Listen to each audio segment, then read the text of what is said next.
अब प्रस्तुत छ गीत संगीत र खोज खबरको संगालो जीवनको गोरेटोमा त्यसै सिर्सेनी गाउँका एक परिवारको बिचल्लीको कथा।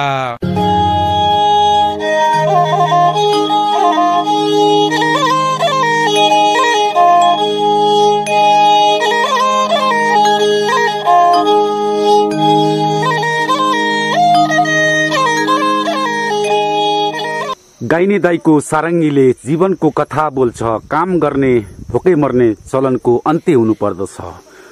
यो दलित हकितका लागि यो गीत बजेको पनि सम्भवतः मेरै उमेरको हिसाबले हेर्ने हो भने 25-30 वर्ष भइसक्यो। काम गर्ने भोकै मर्ने चलनको अन्त्य हुनु पर्दछ। यो गीतमै सीमित रह्यो।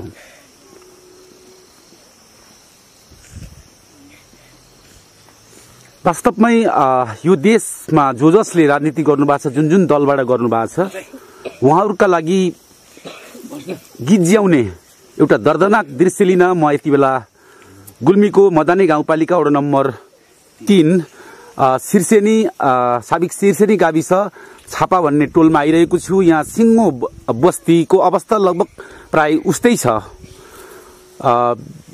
दुखीमार हुनको बेला अथवा भवितव्य मृत्यु हुनका बेला यो दलित समुदायमा कपडा जुन अन्त्येष्टि गर्दाखेरि जुन किन्ने कपडासम्म हुँदैन, चन्दा उठाएर तपाईको अन्त्येष्टि गर्नुपर्ने अवस्था छ। त्यही अवस्था मध्येका एउटा प्रतिनिधिमूलक पात्र हुन् भक्तबहादुर नेपालीका परिवार। यस टोलका भक्तबहादुर भक्तबहादुर नेपाली बाँचुन्जेलसम्म बाटा र प्रत्येक समुदायका घर घरसम्म पुगेर जुत्ता सिलाउने काम गर्नुभयो। त्यही क्रममा कृषि मेलोपातो पनि गर्नुपर्ने कार्तिक 22 गतिका दिन स्थानीयका एकजना घरमा दाइँ लाउन जानुभयो। पराल बोक्नुभयो दिनैभर पराल बोकेर अन्तिम भारी लिन जानका लागि जाँदै गर्दाखेरि उहाँको लडेर अर्को दिन उहाँको मृत्यु भयो उपचार गर्न लैजाने क्रममा। र त्यसपछि उहाँका 5 सन्तानहरूको बिचल्ली छ। श्रीमती र यी 5 सन्तान वास्तवमा यो घर नामको एउटा झुपडी, एउटा साँच्ची भन्ने हो भने 2-4 बाख्रा पनि अट्न नसक्ने एउटा झुपडीमा बस्नु भएको छ। उहाँहरूको जमिनका नाममा सायद एक डोका मकै पनि नहुने जमिन छ, तर उहाँहरू त्यो जमिनमा बस्न सक्ने अवस्था छैन। असुरक्षित छ त्यो जमिन। त्यस कारणले गर्दा यो झुपडीमा उहाँहरू अर्कैको यो जमिनमा बस्नु भएको, जेन तेन छोरछोरी पालेर बस्नु भएको थियो। अब यो बालबच्चाको बिचल्ली छ र यो समुदायले चन्दा उठाएर यो परिवारको कुनो उम्काउँदैछ। अत्यन्तै बिचल्ली भएपछि यहाँका स्थानीय बासिन्दाहरू अगुवाहरूले हामीलाई पटक पटक फोन गर्नुभयो। हामीले पनि अत्यन्तै व्यस्त समयका बावजुद पनि यो परिवारको यो रोदन र चितकारलाई हामीले उठान गर्न सके। केही न केही यो परिवारको थोरै भए पनि उपकार हुन्थ्यो कि भनेर हामी यहाँ आइपुगेका हौँ। र यहाँनिर हामीलाई धेरै पटक फोन गरेर जुन आग्रह गर्नुभयो टिकाबहादुर परियारजी, जो यहाँका समाजसेवी हुनुहुन्छ। मलाई लाग्छ उहाँ नेपाली कांग्रेसको पनि एउटा अगुवा कार्यकर्ता हो। त्यसै गरेर नेपाली कांग्रेस यस वडा नम्बर 3 का सभापति चेतबहादुर सेन, त्यसै गरी दलित अधिकार कर्मीहरू पनि यहाँ आउनु भएको छ। हामीसँगै सदरमुकाम रोम विश्वकर्मा जो महेन्द्र माविका टिचर हुनुहुन्छ, उहाँ पनि आउनु भएको छ। अरू धेरै थुप्रै अगुवा अभियन्ताहरू विशेष गरी यो परिवारको उद्धार गर्न सकियोस् भनेर आउनु भएको छ। उहाँहरूसँग यो परिवारको अवस्थाबारे हामी कुराकानी सविस्तार गर्नेछौँ। मैले देखिरहेको छु यहाँनिर सबभन्दा सानो बच्चा सायद 3 वर्षको छन् र सबभन्दा जेठो सन्तानका रूपमा एकजना छोरा 13 वर्षीय बालकको यहाँ काचक्रिया कुनुमा हुनुहुन्छ। यो बिचल्ली छ। यो घरमा राख्ने अन्नपात राख्ने एउटा आँटी भन्छ, त्यसलाई हामीले कौसी भन्छ, त्यो पनि छैन। सामान्य बाँसले बारेर यो मदानी गाउँपालिकाले दिएको जस्ता होला हरियो निलो जस्ता देखिरहेको छु मैले। जेन तेन एकदम निउरेर अग्लो मान्छे भित्र पस्न सकिँदैन त्यो अवस्थामा यसरी कष्टकर रूपमा बसिरहेको यो परिवार च्याच्या र चुचु रोइरहेका छन् यी नानीहरू। दर्दनाक अवस्था छ। साँच्ची यो वर्ग समुदायको मुक्तिका लागि हामी लडेका छौं भन्ने यो देशका राजनीतिक दलहरूका लागि यो चुनौती हो। अलिकति शरम मान्ने गरौँ, कसले कस्तो राजनीति गरिरहनु भएको छ। यो वर्ग समुदायले एउटा बस्ने बास पाएको छैन, मर्ने बेलामा एउटा कात्रो किन्ने कपडा पाएको छैन, पैसा हुँदैन, काजकिरिया कुनो समय यसरी उम्काउनु पर्ने अवस्था छ। त्यही भएर राजनीति गर्ने राजनीतिक कर्मीहरू तपाईहरु अलि गम्भीर भइदिनुहोस्, यस्तो बस्तीमा आइपुग्नुहोस्। आज तपाईहरु आउने हो, हामी एउटा सञ्चारकर्मी आउने होइन, तर आज हामी यसरी खोज्दै खोज्दै अथवा उहाँहरुको अनन्य विनय सुन्दै हामी आउनु परिरहेको छ। यस्ता कुना काप्चाहरुमा तपाईहरु एक गाउँ बस्तीमा राजनीति गर्नुहुन्छ, यो कुरा माथि पुर्याउनुहोस् भन्ने आग्रह गर्दै म यो परिवारको बिचल्लीको कथा उठान गर्न गइरहेको छु।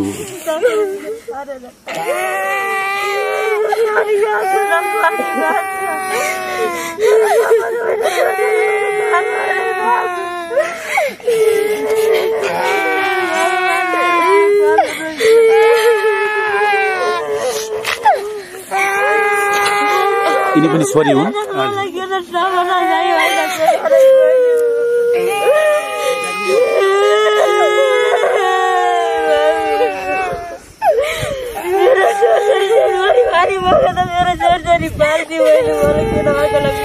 बिचरा बल्ल बल्ल एउटा सानो झुपडी बनाउनु भएको थियो, परिवारलाई खुसी दिने प्रयत्न गर्दा गर्दै मजदुरी पाखुरा बजार्दैको अवस्थामा उहाँले यो परिवारलाई बिचल्ली पारेर छाडेर जानुपर्ने भयो। बाबु बाबु तिम्रो नाम के हो? के रे? सुनिल नेपाली। को त्यहाँ पढ्छ बाबा? पढाइ पनि छोडिसक्यौ? किन? बाबु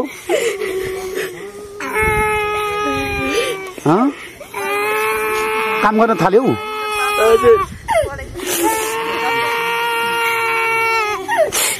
के काम गर्थ्यौ तिमीले? गिटी बाल्न गर्थ्यौ? गिटी बाल्न गर्थ्यौ?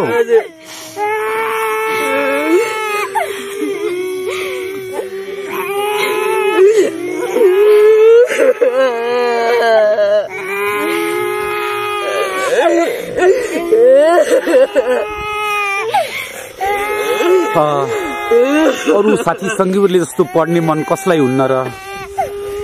बिचरा 13 वर्षीय सुनिल नेपालीले गिटी बालुवा काम गरेर परिवार बाबुलाई केही सहयोग गर्न सकियोस् भनेर यिनी मजदुरी गर्न हिँडिरहेका छन्। उनले स्कुल जाने तिनको रहर पूरा हुन सकेन, त्यसमाथि बाबुको लडेर मृत्यु भइदियो।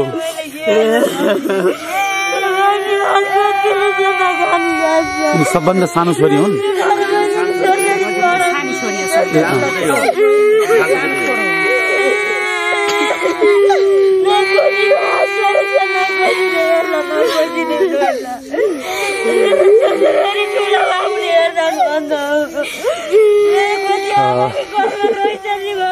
भर्खरै मैले यहाँ महेन्द्र माध्यमिक विद्यालयका शिक्षक रोम विश्वकर्माले भन्दै हुनुहुन्थ्यो, दलित समुदायमा वास्तवमा यो परिवार एउटा प्रतिनिधिमूलक पात्र मात्रै हो, सबैको प्राय अवस्था यस्तै छ भनेर भन्दै हुनुहुन्थ्यो। रोम सर नमस्कार।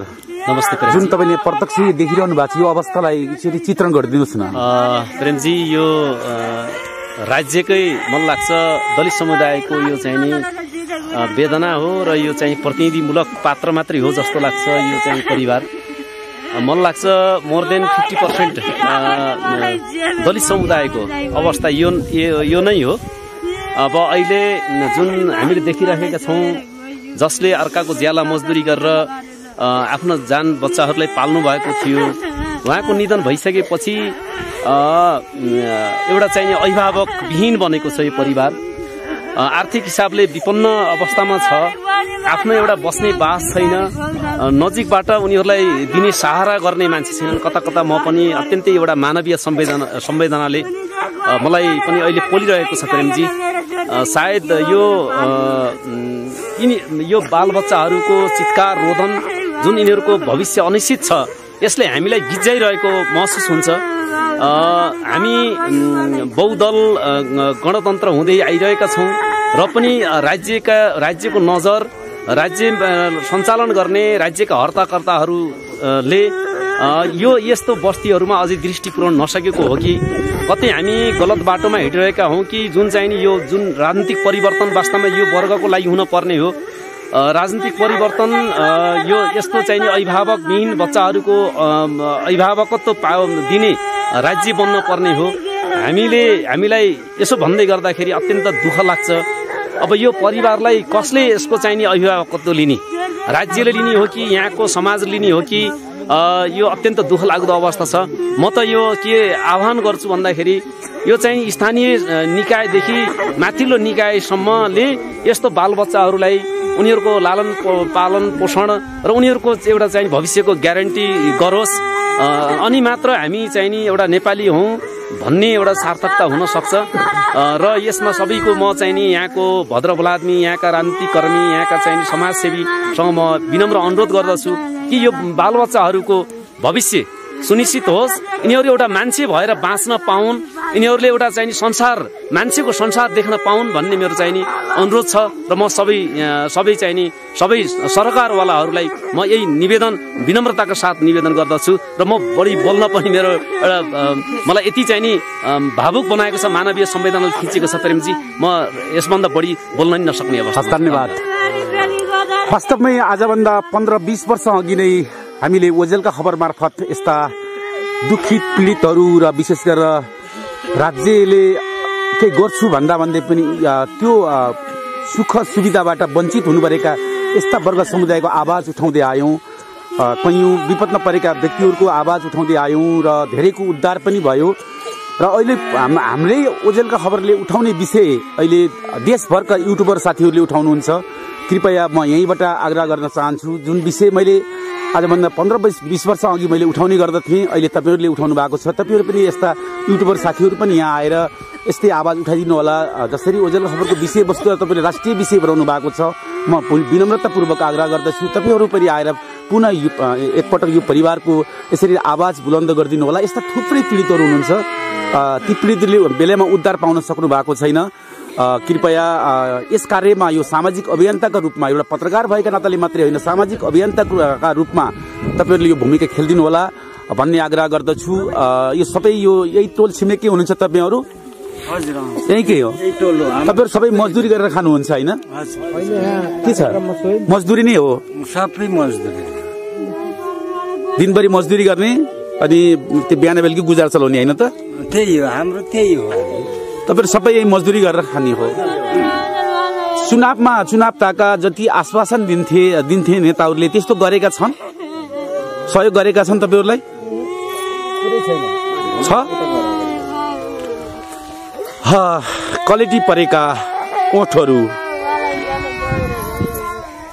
सधैँ दिनभरि मजदुरी गर्नुहुन्छ। चुनाव ताका अब आउँदैछ चुनाव, फेरि पनि त्यस्तै होला।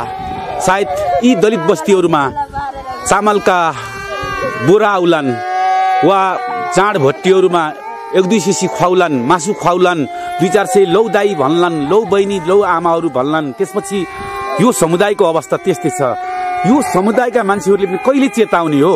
मेरो भविष्य त्यही चुनावसँग जोडिएको छ भनेर सोच्न सक्नुहुन्न तपाईँहरूले सायद, होइन?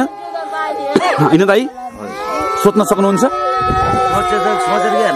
यही हो नि अवस्था सबैको, प्राय यस्तै हो नि।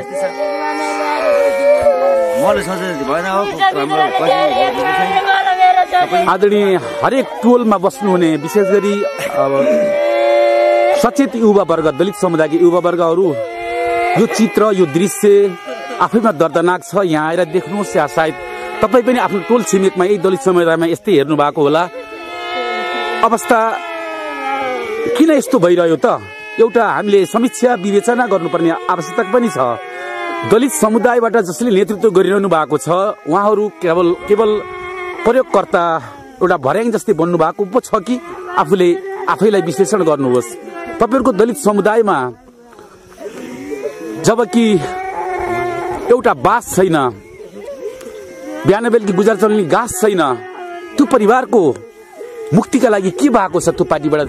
त्यही पार्टीले जसले मैले यो वर्ग समुदायको प्रतिनिधित्व गर्छु भन्छ भने त्यससँग जवाफ माग्ने कि नमाग्ने तपाईहरुले? यसतर्फ पनि दलित वर्ग समुदायका नेताहरूले सोच्नु पर्दछ। यहाँनिर मैले देखिरहेको छु एकजना राजनीतिक कार्यकर्ता हुनुहुन्छ। नमस्कार, यहाँको शुभ नाम चाहिँ? नमस्कार प्रेमजी, मेरो नाम लुम्बहादुर सुनार। लुम्बहादुर सुनार, तपाईँ नेपाली कांग्रेसको कार्यकर्ता पनि हो क्यारे? म नेपाली कांग्रेसको भातृ संगठन नेपाल दलित संघको सभापति हो र म यहाँ यो घटना घट्यो भक्तबहादुर नेपालीको जुन 23 गते कार्तिक 23 गतेको दिन र मलाई चाहिँ पटक पटक फोन गरेर मेरो जिल्ला सदस्य हुनुहुन्छ मेरो टिका बहादुर परियार र यहाँ थम्मन नेपाली हुनुहुन्छ, उहाँ पनि बुवा दलित संघकै चाहिँ सदस्य हुनुहुन्छ। उहाँहरूले मलाई बारम्बार फोन गरेर तपाईँ यो यस्तो अवस्था छ, यहाँ आइदिनुहोस्, तपाईँहरूले आएर यहाँ यो समस्याहरू हेरिदिनुहोस् भनेर मलाई बोलाउनु भयो र म यहाँ आएँ। म यहाँ आएर यो अवस्था देख्दा र म बोल्ने अवस्थामा पनि म छैन, किनकि हाम्रो समुदायमा यस्तो पीडामा यस्तो अवस्थामा बसेको मैले देखेँ। जुन घर बनेको छ त्यो घर पनि आफ्नो जग्गामा छैन, अरूको जग्गामा छ। त्यो जग्गा भएको मान्छेले यो घर छोड्दे भने यी बाल बच्चाहरूको अवस्था के होला भन्ने मैले चाहिँ मनमा एकदम चाहिँ मलाई चाहिँ कौतूहलता भएको छ। यसले गर्दाखेरि हाम्रो देशमा जुन पार्टीमा ठिक छ, म पनि एउटा पार्टीको चाहिँ कार्यकर्ता हुँ, म नेपाली कांग्रेसको कार्यकर्ता हो र मैले यो राजनीतिक दलहरूलाई पनि एकचोटि चाहिँ यहाँ आएर यो चित्रण यो अवस्था हेर्दिन मैले विभिन्न राजनीतिक दलहरूलाई पनि मैले आग्रह गर्न चाहन्छु, किनकि चुनावको बेलामा मात्रै आएर यो समुदायबाट भोट लिने र यो समुदायको भोट लिएर चाहिँ जितेर चाहिँ सत्तामा पुगिसकेपछि यो वर्गलाई नहेर्ने यो चलन छ, यो चलनको अन्त्य हुनुपर्छ भन्ने पनि मैले चाहिँ यही तपाईहरुको मिडिया मार्फतदेखि मैले आग्रह गर्न चाहन्छु। किनकि हामी चुनावको मात्रै भर्याङ होइन, हामी पनि यो देशको चाहिँ नागरिक हो, हामीले पनि केही गर्न पाउनुपर्छ, हामीले पनि हक अधिकार चाहिँ हामीले ल्याउनुपर्छ भन्ने मैले यो अवस्था चाहिँ यहाँ देखेको छु। यसको लागि मैले पनि जिल्लामा गएर विभिन्न राजनीतिक दलहरूसित मैले चाहिँ यो दृश्यको मैले यो कुराहरू उठान गर्नेछु भन्ने मलाई लागेको छ। मलाई पनि धेरै बोल्ने मन लागेको छैन। यी बाल बच्चाहरू रोएका छन्, दिदीहरू रुनुभएको छ, बाबुहरू रोएका छन्।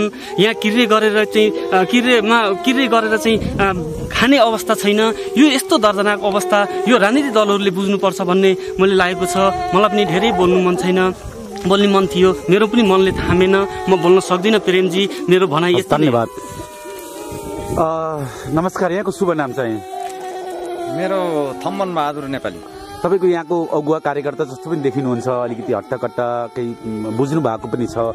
तपाईले आजसम्म विभिन्न दलहरूलाई भोट हाल्नुभयो, विभिन्न आश्वासनहरू पाउनुभयो, तपाईहरुको गरिबबाट उन्मुक्ति दिने कुरा गर्नुभयो होला विभिन्न राजनीतिक दलले। अहिलेसम्म के पुरा भयो? केही भएन हजुर, केही कुरा भएन। चुनावका बेला मात्रै भोट लिने बेला तक चाहिँ नि कुरा हुन्छ भन्छन्। अब चुनाव भइसकेर जितिसकेपछि जान्छन्, यहाँ केही हेर्ने पछि फर्केर आउँदैन। अनि यो बिचरा दिनभरि काम गर्दै गर्दै मृत्यु भयो।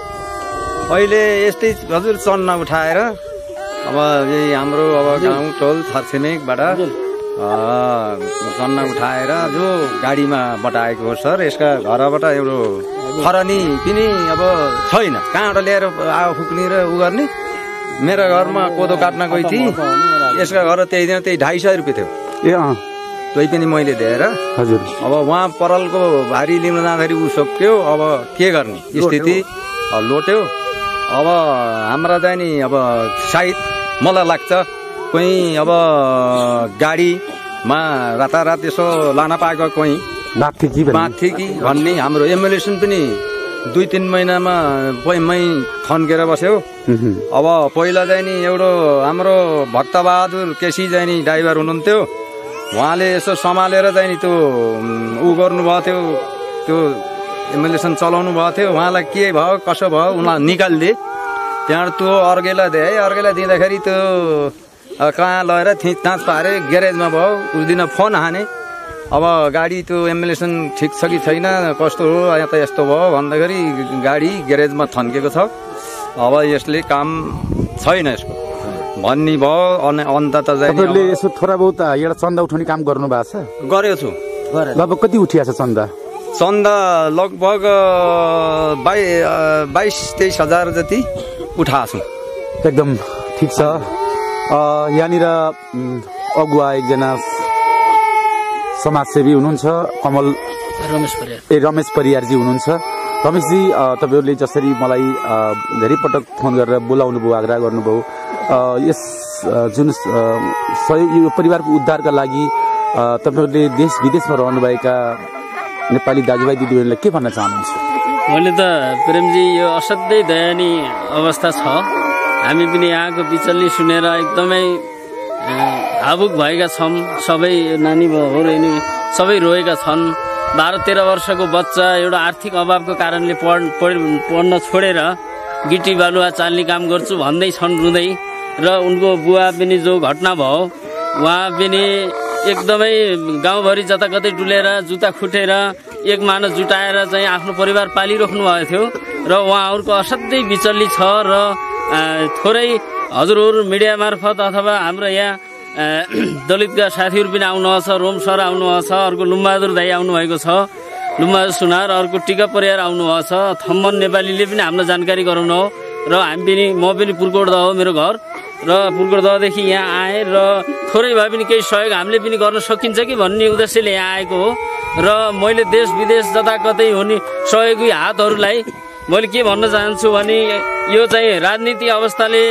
यहाँ चाहिँ जतिसुकै परिवर्तन गर्छौं सर्वहाराको नेतृत्व गर्छौं गरिबको चाहिँ उत्थान गर्छौं भन्ने नाराहरू मात्रै भने ती नारामा सीमित रहे र यस्तो पीडित अवस्थाका परिवार यिनीहरूलाई चाहिँ एउटा रोजगारी एउटा पढाइ लेखाइ गर्ने कुरा केही भएन र यो अहिले यो सहयोगी हातहरूले धेरै यस्ता चाहिँ दर्दनाक घटनाहरूमा सहयोग गरिराख्नु भएको छ यहाँ पनि ध्यान पुर्याइदिनु होला सहयोग गरिदिनु होला भन्ने आग्रह गर्दछु प्रेम सर र यति भन्दै धन्यवाद नमस्कार नमस्कार यहाँको शुभ नाम चाहिँ मेरो नाम विनिता बिका तपाईँ टिचर पनि हो गरी यहाँको कुन विद्यालयमा पढाउनुहुन्छ मैले त तल सिद्ध पोखरी पराधीन पढाउँछु ए अनि तपाईहरुको दलित समुदाय यहाँ त धेरै छ गरे हैन दलित समुदाय के छ जुन राजनीतिक दलहरुले चुनावका जे जस्तो आश्वासन दिनुहुन्छ त्यो अनुसार भएको चाहिँ छैन है सबैको अवस्था यस्तै हो सबैको यस्तै हो सर यो लगभग यो मदनी गाउँपालिका छापाटोलमा भएका सबै दलितको अवस्था यस्तै हो काम गर्ने अनि त्यसले कमाएको पैसाले छाक टार्ने त्यसपछि कमाई बचाउने पनि छैन यहाँ केही रोजगारमूलक कार्यक्रम यो दलित बस्तीमा आएन आएको थियो तर आउन त खै अब गर्न एउटा दुईटाले गरे त्यो 2-4 महिना गरेकाले कहाँ पुग्छ र सर अब 5 भएन छोराछोरी छन् दिदीले पनि गर्न कोही 1 महिना अब 1 महिना काम गरेर काम हुन्छ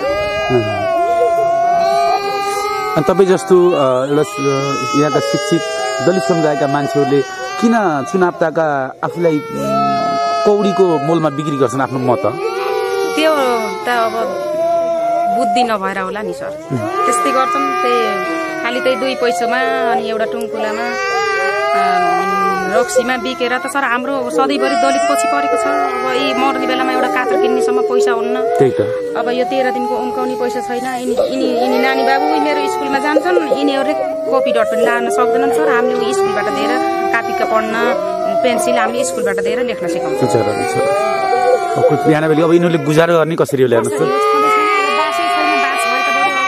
बासै छैन बास बनाउने पनि अब दाजुभाइ मिलेर सबै मिलेर बनाउँ भने पनि बनाउने ठाउँै छैन है घडेरी भए त बरु सबै मिलेर एउटा घर बन्दिने झुपडो बन्दिने मेसो गर्न त्यही बास बनाउने ठाउँै छैन सर ठाउँ रहन्छ कि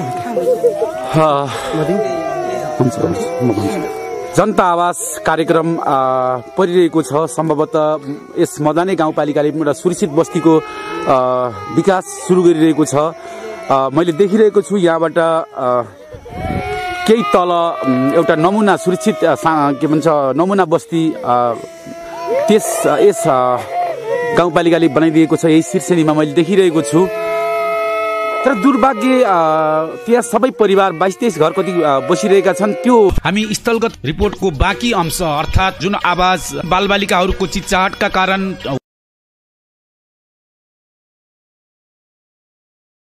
उहाँ जुन हामीलाई बोलाउनु भएको थियो टिका परियार त्यहाँका अगुवाले, उहाँको आवाज स्पष्ट नआएपछि अहिले हामी स्टुडियोबाटै उहाँसँग टेलिफोन सम्पर्कमा छौँ। हेलो, नमस्कार।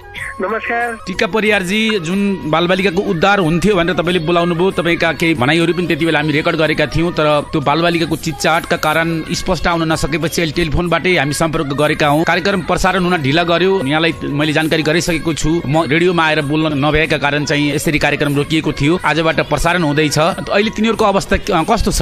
प्रेमजी, हजुरले चाहिँ यो भनिदिएकोमा हजुरलाई चाहिँ धन्यवाद छ।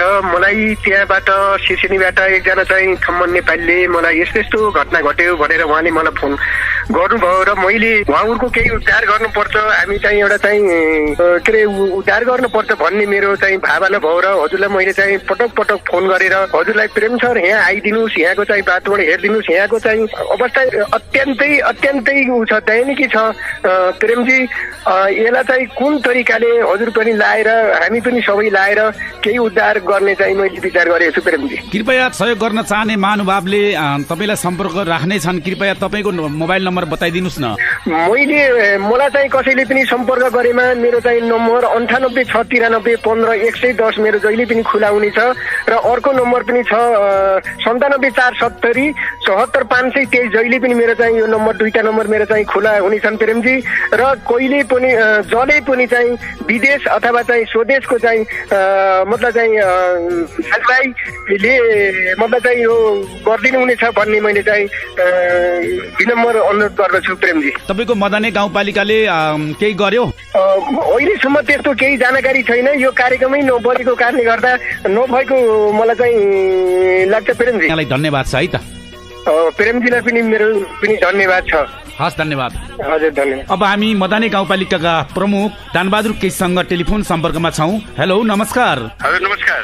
दानबहादुर केसी सर, अस्ति हामी तपाईँको मदने गाउँपालिका वडा नम्बर 3 को सिर्सेनी गाउँमा एउटा रिपोर्टिङ गर्न गएको थियौँ, जहाँ कार्तिक महिनामा भिरबाट लडेर मृत्यु भएका भक्तबहादुर नेपालीको परिवारको बिचल्ली छ। उनीहरूको घर बासका नाममा सानो एउटा 2-4 बाख्रा पनि नहटाउने 5-6 जनाको परिवार चाहिँ त्यसरी बसिरहेको छ। जस्ता त दिनुभएको रहेछ हजुरहरूले, तर उस व्यवस्थित घर छैन, शौचालय छैन, त्यो पनि छाड्नुहोस्, खाने खर्च नै छैन, शौचालयको के कुरा। त्यो बिचल्ली बारे हजुरले एकचोटि स्थलगत रूपमा हेरेर तपाईँले पालिकाबाट गर्न सक्ने सहयोग, प्रदेशबाट त्यो घर बनाउनका लागि गर्नुपर्ने सहयोगका लागि एकचोटि हजुरको ध्यान आकृष्ट गराउन चाहन्छु। हस् ल, यहाँलाई धन्यवाद छ। यो विषयमा चाहिँ हामीले एकपल्ट उनलाई भेटेर हामीले एकीकृत बस्तीमा चाहिँ 18-19 वटा घर बनाएका छौँ यस्ता विस्थापितहरूको लागि। हजुर, उनी चाहिँ त्यो घरमा बस्न चाहिँ मन्जुर गरेछन् भने त्यो घरमा चाहिँ हामीले बसाल्ने व्यवस्था गर्छौँ होइन। हजुर, र चाहिँ बच्चा बच्चीको अवस्था कस्तो छ त्यो सबै बुझेर हामी चाहिँ त्यसको व्यवस्था मिलाउँछौँ हामी। त्यही त हजुर पनि एकचोटि जानुहोला, तपाईँ एउटा सामाजिक अभियन्ता हिजोको पनि भएको नाताले पक्कै पनि उद्धार गर्नुहुनेछ। खाना खर्च अड्किएको छ, त्यो अवस्था छ, केही राहत पनि हामी एकदम गर्छौँ। हामी खाने बस्ने सबै व्यवस्था हामी चाहिँ मिलाउँछौँ। हामी एकचोटि त्यहाँ पुगेर आफै हेर्छौँ एकचोटि। अनि तपाईँको त्यो एकीकृत बस्ती पनि हेरेर आएँ म। तपाईँको कतिवटा घर रे? 19 वटा समथिङ हो, 19 वटा हो। अनि शौचालय व्यवस्थित बन्ने क्रम त सुरु भएको रहेछ, बाटो त्यहाँसम्म लैजाने बाटो, त्यो नाली बनाउने काम पनि भएको रहेछ, सबै मानिसहरू सर्नु भएको रहेछ। कहिलेसम्म सार्नुहुन्छ? यो पुस महिनामा सार्ने विचार थियो। पुसमा हामी सर्दैनौँ, माग लगाएपछि सर्ने भनेका छन् त्यहाँका मान्छेहरूले।